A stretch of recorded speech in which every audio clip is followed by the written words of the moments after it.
Welcome to Sports Bet Daily for oddsmarket.com. It's week 17 of the NFL season. It's flown by. This will be the last bit of action you'll see for some of the sides, and the others, well, it's playoffs and it's do or die. I'm obviously joined by Spread and the Sports Keg CEO, Jace. Gentlemen, how are we and how tough is week 17? What's up, buddy? Good, thanks, tough. Jay. Spread, when we look at this card, we've got to be wondering who's actually going to play for each team. Yeah, this is, like you said in the pre-show, this is a minefield this week, and we're going to be constantly monitoring injury reports and the reports of the beat writers to get an idea towards the coaches and the players' motivations this week. Yeah, Jay, we've got some teams that have already locked up their position in the wild card. They've got their buys. So surely their coaches have got to use this week as a bye and play the second string. Yeah, for a long time, I didn't even bet week 17 of the regular season. But about 5 years ago, I switched it up, and I only back teams that have something to play for in the last week of the year. Because if you're backing anybody else, you're crazy. You have no idea who is going to be in, who's not going to be in. So, and teams that are already locked up and can't move forward in the playoff grid, they're going to rest a lot of their starters. So I stay away from those teams as well. There's only a few teams that I think you could back this week. Yeah, I couldn't agree more, which is very strange for you and I. Spread, let's start with you. Steelers -2 at the Ravens, and the total points are 37.5. All right, and I'm actually stay away from the sides, and I'm going to take the under in this game. And what I'm looking at here is the Steelers defense. It's only averaged giving up 18 points per game all year and only 12 points per game in the last 5 games this season, which is a fantastic number. They'll be going against the Ravens, who are sitting key starters, Lamar Jackson and Mark Ingram on the offensive end, and they'll be starting Robert Griffin III, who's a running quarterback, kind of Lamar Jackson's same playing style, but definitely not the caliber of player. And Harbaugh even announced this week that he's going to give their 6th-round draft pick, Trace McSorley, a look this week, which was interesting because I thought they'd be getting Griffin some reps, and just in case Jackson goes down during the playoffs to get him more familiar. But it looks like they are going to take a look at Trace McSorley. The Ravens also have an excellent defense, and I expect them to try and get in and out of this game as quickly as possible. The Steelers like to run the ball. I'm expecting a hard-nosed defensive battle, and even at 37.5, I think the under is the right look here. Yeah, Jay, when we look at the Ravens, we look at them, and if they are going to rest their normal starters, they're going to have 2 weeks off, and they should be bang right come the playoffs. Yeah, it's a game that I'm going to stay away from. Initially, you heard reports that John Harbaugh was going to start his guys, but everybody knew that was complete BS. And then the news came out about RG3 and McSorley. Honestly, I understand why Spread's taking the under. I have seen nothing from this Pittsburgh Steelers offense all year long that would make me want to take the over. And they've had a good defense all year long. So I get it, but it's a complete pass for me. Okay, there's a massive game going to go on in New York, and it's the Eagles -4.5 at the Giants. The total points 45.5, and the Eagles have got to win, Jay. They do have to win, but I like this spot for the Giants to play spoiler and ruin the Eagles season. Like, if we're being honest, Flash, would it shock you if the Eagles lost this game on the road this weekend against the Giants? No, it wouldn't. It most certainly wouldn't surprise me with how inconsistent the team's been all year long. And what really swayed me to take the Giants at home this week, with the ridiculous number of 5 points, is the injury report. I'm going to watch the inactive list all week closely. The three most important pieces on this Philadelphia Eagles offense may not play. The cornerstone of the offensive line, Lane Johnson, he hasn't played, I think, in 2 weeks since he suffered the ankle injury the last time they played the Giants. And running back Jordan Howard still hasn't been cleared for contact. And tight end Zach Ertz, who is the single most important weapon that Carson Wentz throws to, broke a rib, probably won't play. The fact that those three players may be out, it reeks of inconsistency to me, Flash. The line should be 3 at best.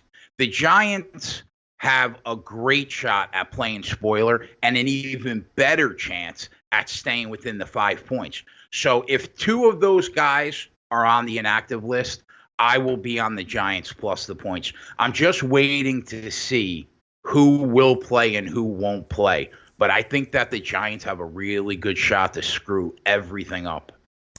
What about the 45.5? That looks too high. Yeah, I lean under. I would agree. But, there have been times this year where the Giants have looked okay offensively. They looked good last weekend.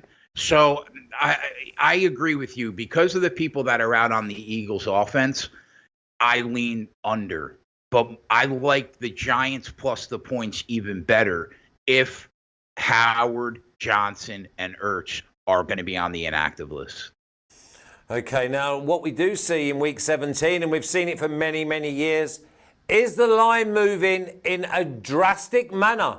And none can be more so than when Jimmy the Bag rings me up and says, Flash, I've got the Bears at +7 against the Vikings. And now they're +1. And the total points is a tiny, miserly 36.5 spread. And this is another game where I'm going to avoid the side, and I'm looking to the under. The Chicago offense has been inept under Mitch Trubisky. We tried to do the live line watching the Bears last Sunday night, and it was a slog of a game to get through because he just looked incapable of making the most basic throws.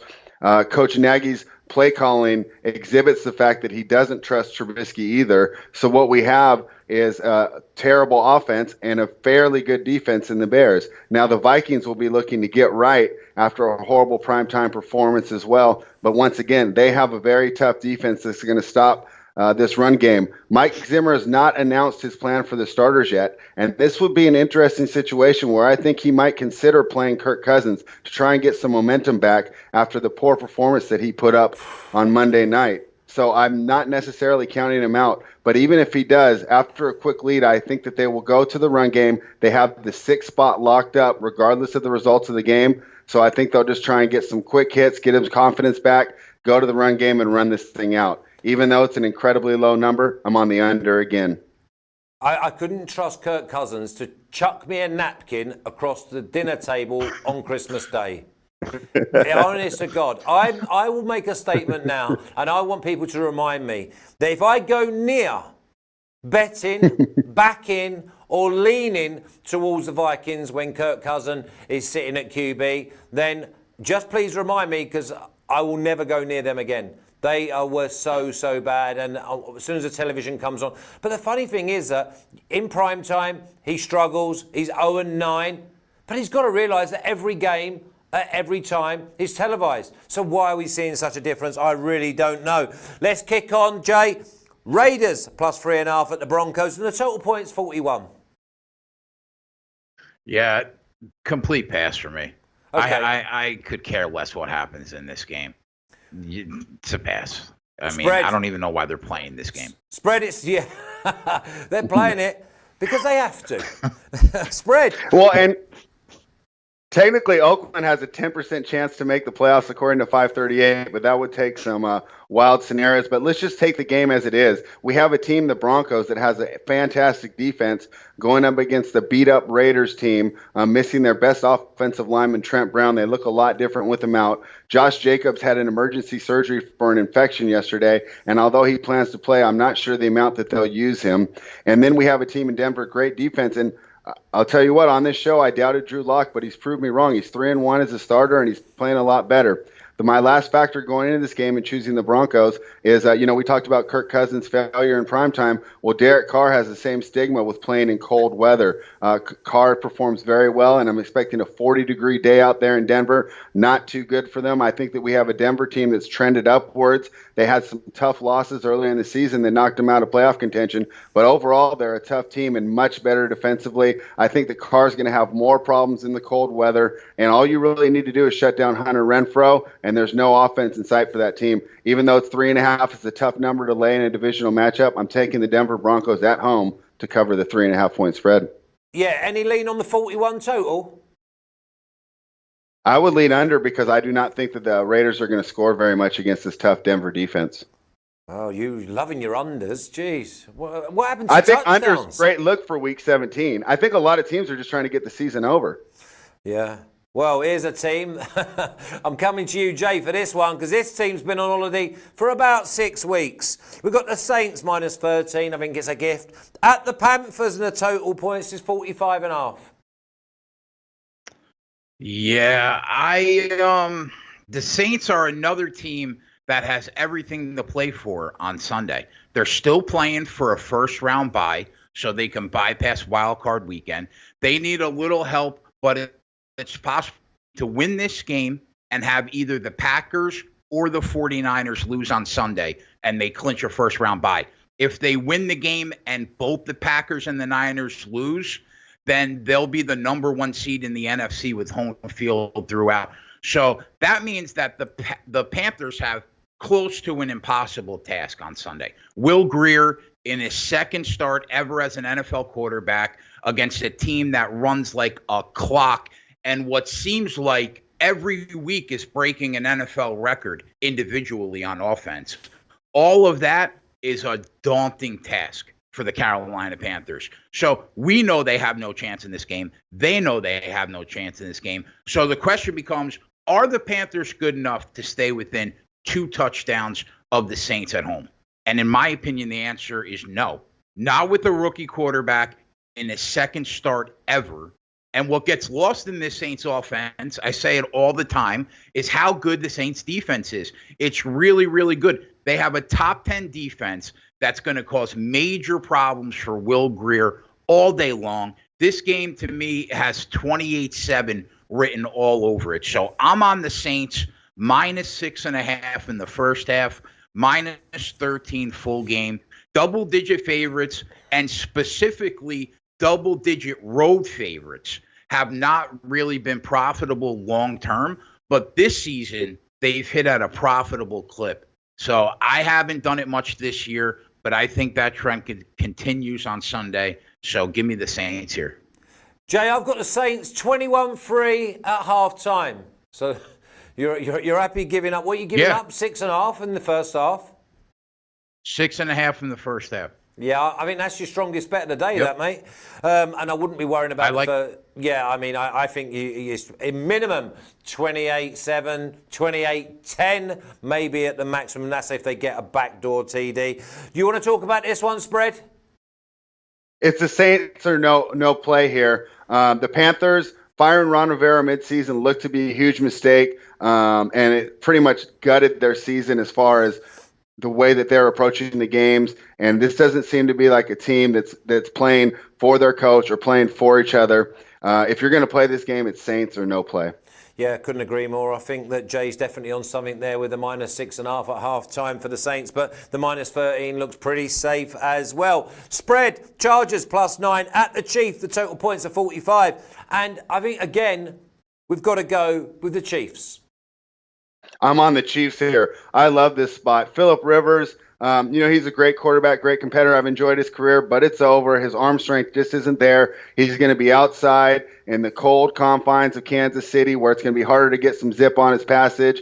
Got huge crowd support there, one of the best home field advantages in the NFL. And we talked about teams with something to play for. Kansas City does have something to play for. If everything goes right, they need this win to lock up the number 3 or maybe even the number 2. Can't remember off the top of my head, but they have something to play for. Huge offense. And what's been lost in this Chiefs resurgence here is the play of their defense. Look at the additions they made during the offseason. Frank Clark and Tyrann Mathieu. They've added a pass rusher and a great ball hawk in the secondary. And what this means is Steve Spagnuolo, the defensive coordinator for the Chiefs, has finally figured out how to use them. The defense has been playing fantastic. It's kind of an underrated reason why the Chiefs are a serious contender to make noise here in the playoffs. And I think they definitely cover the 9-point spread against the Los Angeles Chargers.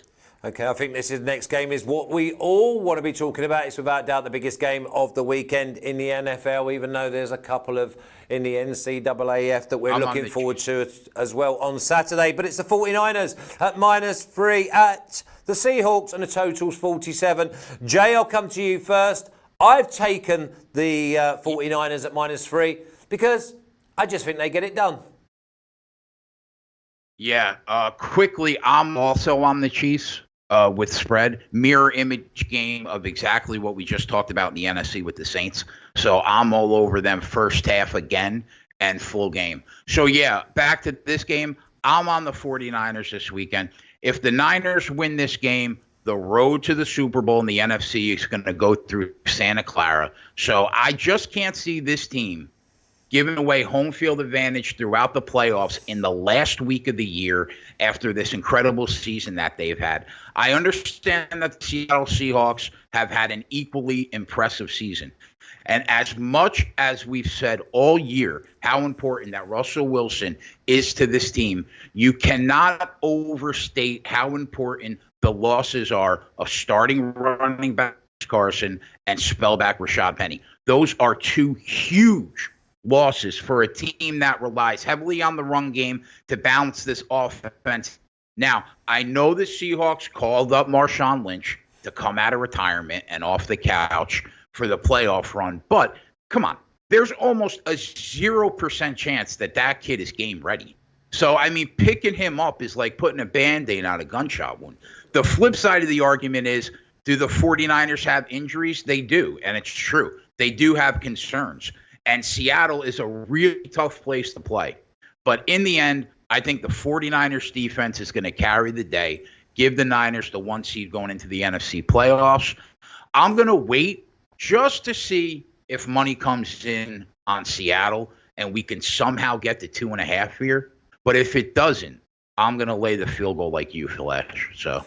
Yeah, and I think you talk a lot of sense there, because I think that you've got to leave it as late in the day as possible just so you know who's going to play. I don't think it really matters in this game. I think that this game is all about, because the losers, they're going to have to travel to Philly or Dallas. Can you believe that? There's a gulf between them, but when it comes to wildcard weekend, you don't really want to be going on the road. Spread, are you with the 49ers? I have yet to play this game, Flash. I'm really concerned about the injury report. I'm going to be waiting until Sunday as well. I'll tell you what, earlier in the year, I had circled this spot, and I was eager to lay money on Seattle at home in this situation. But the injuries to the running backs, like Jay said, and then also, you know what really is driving me off is the offensive line injuries of Seattle. They weren't able to get any blocking last week, and the whole offense is predicated off the run. Russell Wilson is a great quarterback. He's an artist in the pocket. But what they need to do is run the ball to get him in second and short, third and short, where he can show off his skills. Even though he's a magician, they can't rely on him too much. So I will be waiting. I want to see the reports. I want to see the health of this offensive line before I make a play. And if we were to make the play today, knowing what I know, I would have to take the San Francisco 49ers. Now, but I'm going to be waiting. I want to see the health of this line. If Seattle can get a couple of these guys back, I will be interested in looking at Seattle. Right now, I'm not going to play it, but I think this is a game where the injury report matters a ton. Well, I'll tell you what you could do. We could have a little coup here, boys. Get our heads together. We'll spread the word that the Seahawks are at full strength. Everyone steams into them. We'll get the 2.5 about the 49ers, and we'll lump on. Hey? Only you, sounds like bro. A plan, Flash. Only you. Hey, you've got to get the edge. You know that. Right, who wants to go first? I love this spot. The Falcons at +1 against the Bucs, and the total points are 48. Spread, you like this game? I'm staying away from this game. I lean the Falcons, but I don't trust them outdoors, and I don't want to play them. Tampa Bay's been a total crapshoot all year. Jameis, it's going to be a fun game to watch. It's definitely going to be on my TV because Jameis is must-see TV at this point.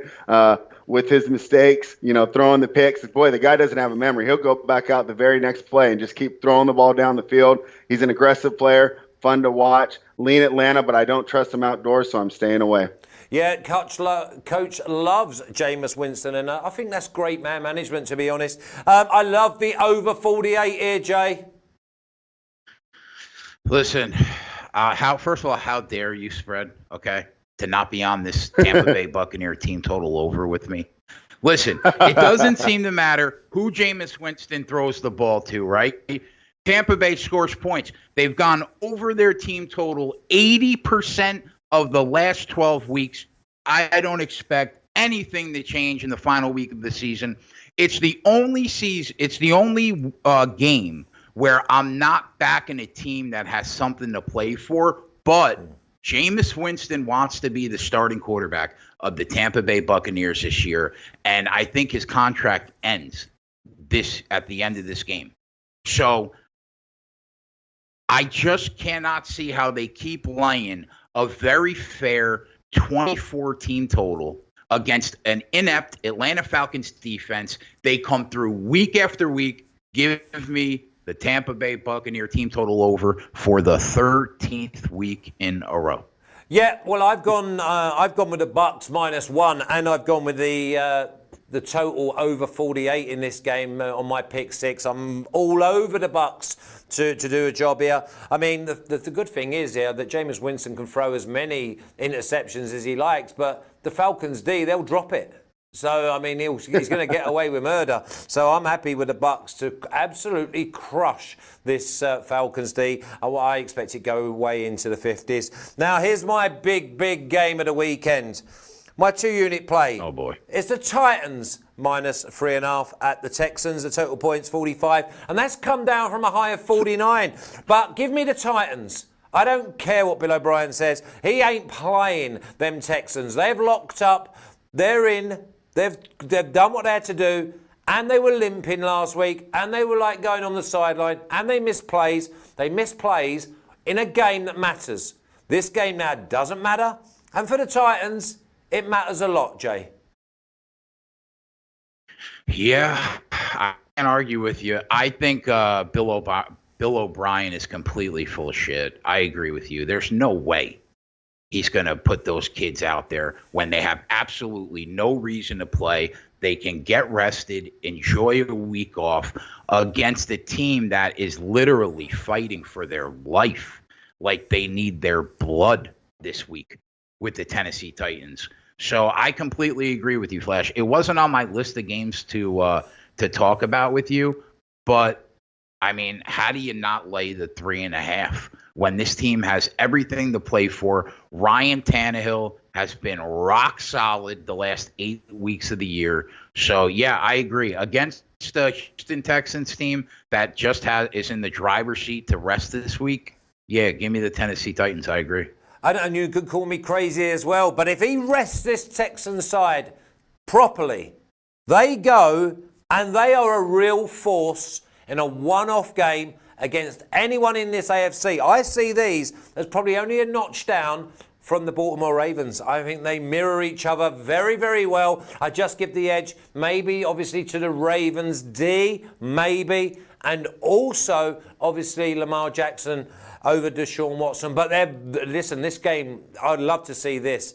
I think this will be an absolute shootout when they meet, and barring any sort of accidents, I see the Texans going through the Buffalo Bills, and then they meet up with the Ravens, and it's winner takes all. And whoever wins that game, if that's the way it falls, they will be favourites for the AFC Championships, and they will be a real force in a one-off situation. What do you think, Spread? Yeah, I lean towards the Titans here too. I didn't play it because I worry about the matchup. The Titans like to run the ball, and that kind of feeds into the Texans' defensive strength. They're a big run-stopping team where they struggle against the pass, and so it'll be interesting to see if Mike Vrabel will get out of his comfort zone. The guy's a run-first coach. He was a linebacker, right? I mean, he wants to run the ball, and he wants to stop the run. He needs to get out of his comfort zone here and attack the weakness of the Texans' defense, which is the secondary. Great factor going for your play here today, Flash, is the Texans' inability to play well without Will Fuller at wide receiver. DeAndre Hopkins is one of the top 3 wide receivers in the league. Incredible talent.